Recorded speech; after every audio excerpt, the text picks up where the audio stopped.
Bonjour et bienvenue sur BAM TV. Pour la 3e année consécutive, Bruxelles organise le Salon du chocolat.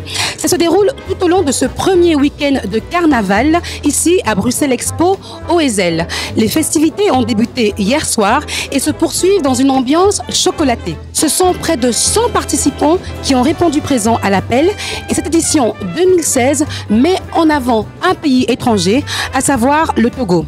Bien qu'il ne s'agisse pas d'un grand pays producteur de cacao, sa fève y est exceptionnelle. Nous sommes allés à la rencontre de la délégation togolaise ainsi que des responsables Choco Togo, dont le chocolat est le seul fabriqué localement et 100% bio.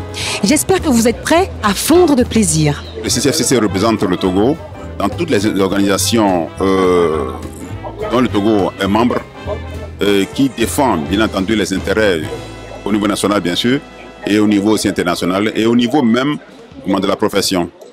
Et donc ici, vous êtes le pays mis à l'honneur au Salon du chocolat à Bruxelles, donc c'est déjà quelque chose énorme, on va dire. Ici, vous êtes venu avec une organisation qui s'appelle Choco Togo. Parlez-nous un petit peu de cette fabrique de chocolat local et 100% bio. Mais bien sûr, en fait, vous savez, le Togo, c'est un petit pays bien entendu, mais aussi qui a une grande expertise en matière de production du cacao. Donc pendant longtemps, nous avons produit, nous avons exporté, mais il fallait progressivement réfléchir maintenant à sa transformation, puisque la plus-value reste dans la transformation de nos matières premières. Donc en fait, c'est de là qu'est venue l'idée maintenant de réfléchir pour voir comment transformer ce que nous produisons.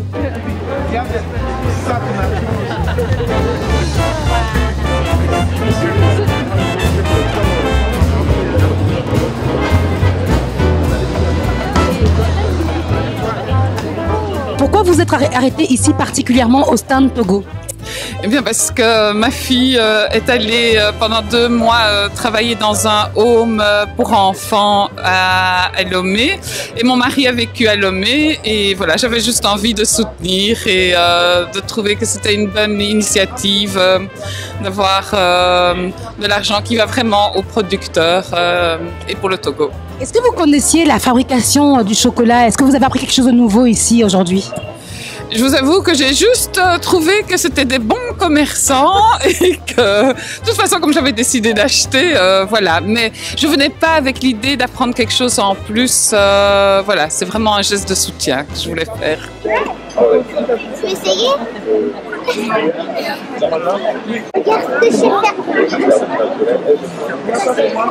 Nous sommes heureux que notre pays soit l'invité d'honneur de cet événement qui rassemble une centaine de chocolatiers de par le monde et c'est un plaisir de participer à cet événement. Togo, petit pays, pas grand producteur, mais pourtant une fève de cacao exceptionnelle. Oui, et tous ceux qui ont pu visiter notre stand ont pu le constater, l'affluence et l'engouement que cela a suscité. Et la particularité de ce que le Togo a présenté au cours de cet événement, c'est que nous sommes venus avec les cabosses, les fèves et tout le processus de fabrication du chocolat de façon artisanale est en train d'être présenté. Et ce qui est sensationnel, c'est de remarquer que beaucoup de jeunes Européens mangent du chocolat et sans savoir à partir de quel élément le chocolat est produit. Donc le stand du Togo a cette particularité de présenter du début jusqu'à la fin, enfin, du produit de base jusqu'au produit fini qu'est le chocolat, tout le processus de fabrication. Le Togo est mis à l'honneur. Qu'est-ce que vous pouvez nous dire au niveau du fait que ça génère de l'emploi, le fait que les jeunes s'impliquent dans ce genre de processus et le fait d'être ici en Europe pour pouvoir promouvoir un petit peu votre savoir-faire? En fait, le Togo est un pays qui produit très peu. Donc, on se dit, on ne peut pas aller affronter les éléphants, comme la Côte d'Ivoire, qui fait plus d'1 million de tonnes. Le Togo fait à peu près 15 000 tonnes de cacao annuellement. Et notre philosophie, c'est de faire connaître le chocolat à partir des fèves que les producteurs produisent. Donc, on veut leur montrer comment transformer localement les fèves pour qu'eux-mêmes puissent contribuer à l'amélioration de la qualité des fèves. Et étant donné que nous avons des plantations vieillissantes et également des planteurs qui vieillissent, on a instauré un programme de régénération des plantations et de la force de travail, donc qui est constitué par les jeunes. Ce qui fait qu'on fait des campagnes dans les villages pour parler aux jeunes, surtout qui veulent s'investir dans la cacaoculture, parce qu'aujourd'hui c'est prometteur. Je suis le promoteur de Choco Togo, qui est une coopérative qui fabrique et transforme le chocolat. Et nous sommes rentrés dans la scène par cette révolution que nous avons faite dans le système du cacao, où pendant plus de 120 ans, nos parents se sont seulement contactés à la culture, à la cueillette, à la fermentation et au séchage du cacao. Donc nous sommes venus à l'idée selon laquelle, comment se fait-il que beaucoup, ou bien chez nous, où la terre est favorable à la culture du cacao, nous puissions nous-mêmes ne pas manger du chocolat, parce que nous avons rencontré des vieilles dames qui ont plus de 80 ans et qui n'ont jamais goûté du chocolat. Et réellement, je pense que c'est une révolution que nous sommes en train d'apporter dans cette filière-là, parce que c'est réellement triste de voir que nous avons ça et nous-mêmes, depuis notre enfance, on ne mange pas du chocolat. Et c'est quelques fois qu'on achète dans la rue, mais c'est pas du chocolat de bonne qualité. Ce n'est pas réellement bien que nous ayons ce bon produit-là chez nous et nous ne pouvons pas en profiter. Donc cette coopérative réellement a l'intention d'être plus proche des cacaoculteurs, les aider ainsi que toute la population togolaise, l'Afrique aussi, a réellement réfléchi autrement parce que nous avons beaucoup de recherches chez nous en Afrique. Pourquoi aller chercher ailleurs? Nous avons tout chez nous. Nous avons les matières premières. Il suffit de voir dans notre environnement et notre projet aussi permet à d'autres jeunes de chercher dans leur environnement ce qu'ils peuvent réellement faire et ne pas toujours attendre de l'extérieur. C'est prometteur parce que le Togo a déjà eu plus de 4 prix internationaux. Et c'est ça même qui a valu la présence du Togo en tant que pays d'invité d'honneur à ce salon, qui est le premier du genre où nous avons amené les cabosses, les vrais, qu'on peut toucher du doigt et montrer aux Belges que vous mangez le chocolat, bien sûr, mais peut-être vous ne connaissez pas le fruit qui donne le chocolat. Voilà l'importance de notre présence sur ce salon.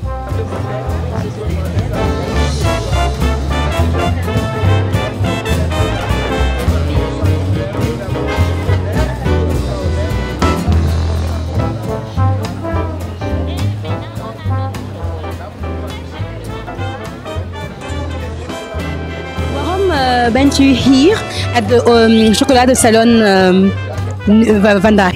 Omdat ik op school een expo ga doen en ik ga vertellen over chocolade. En ja, daarom kwamen we spulletjes en zo halen en informatie. Wat heb je hier geleerd over de chocolade in Togo? Ken jij Togo? Niet zo goed, maar ik heb wel zoiets gekocht. En ja. En wat heb je geleerd hier? Dat daar, dus als je dat snijdt, dat daar vruchtvlees in zit en dat daar dan de chocoladebonen en zo van gemaakt worden. En ben je blij dat je hier is gekomen? Ja, heel blij.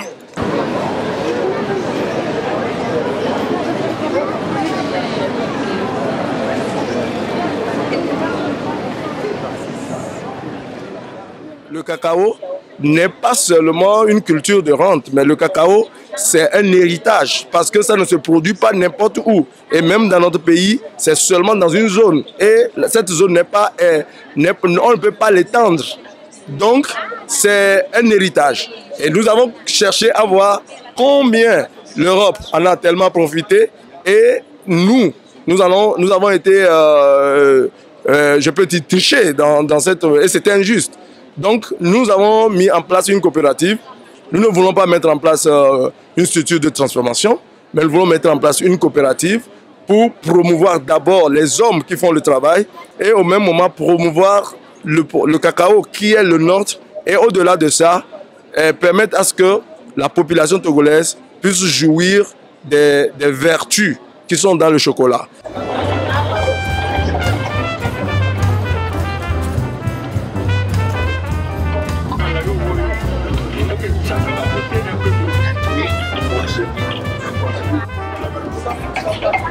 le Togo n'est pas un géant parmi les producteurs de cacao sur le plan mondial.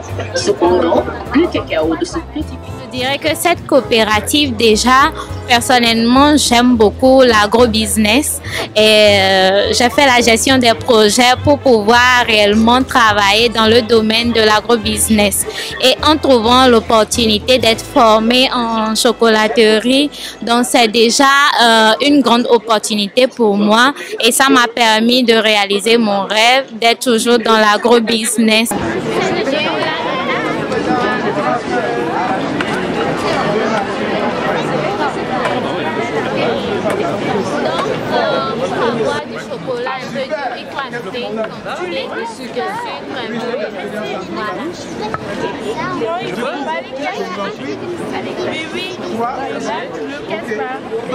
Les jeunes que vous voyez ici ont été quand même conscientisés, bien entendu, pour en fait étudier la possibilité de transformer en fait le cacao en chocolat.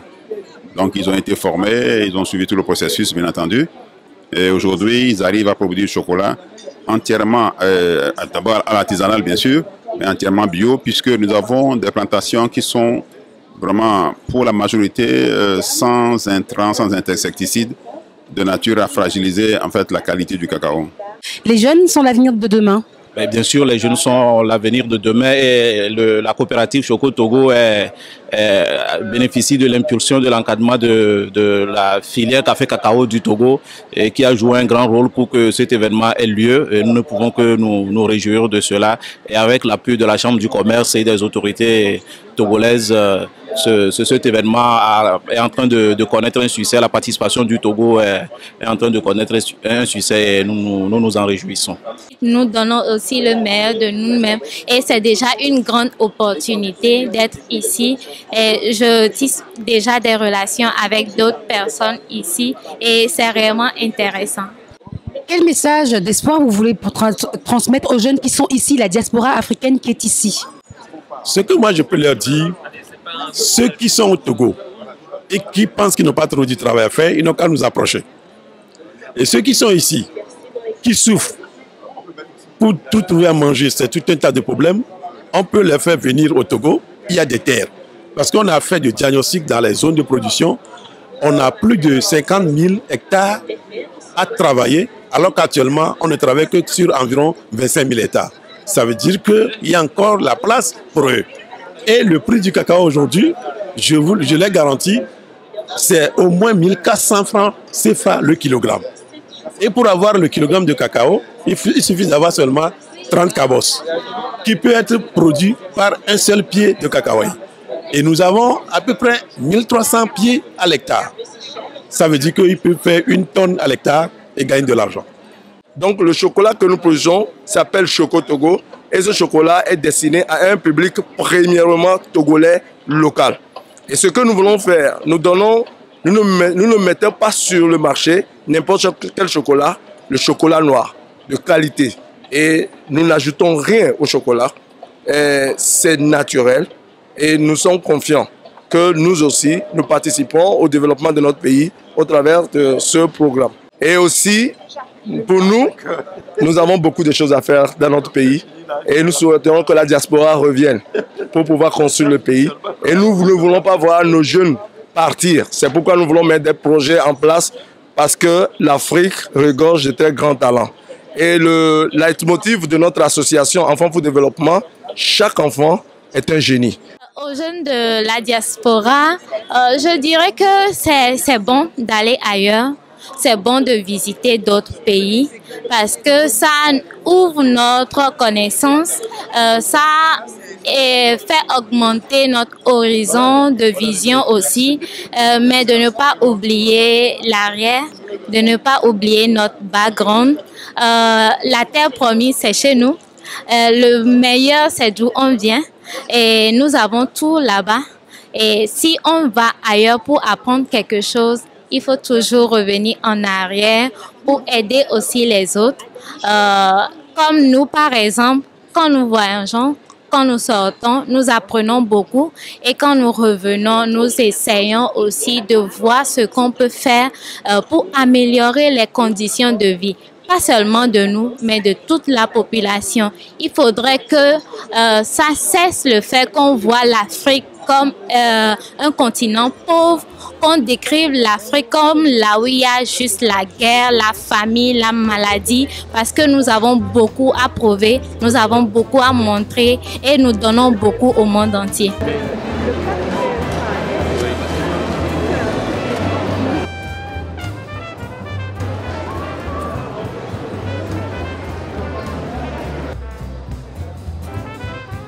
Le message que je peux porter à la diaspora africaine ici à Bruxelles, c'est que ils ont la chance de découvrir une autre façon de faire, l'esprit entrepreneurial ici en Europe. Et en tout cas, ils sont le cumul de deux expériences, l'expérience de l'Afrique et puis l'expérience de l'Europe. Et je crois que chacun doit pouvoir tirer le meilleur de cet enrichissement-là pour l'intérêt de l'Afrique. Parce que ce qu'ils apprennent ici, à mon humble avis, ils doivent pouvoir l'implémenter en Afrique et tirer nos jeunes frères et sœurs qui sont encore au pays, partager ces expériences avec eux, peut-être créer des entreprises au Togo, enfin dans nos pays en Afrique pour absorber un tant soit peu le chômage.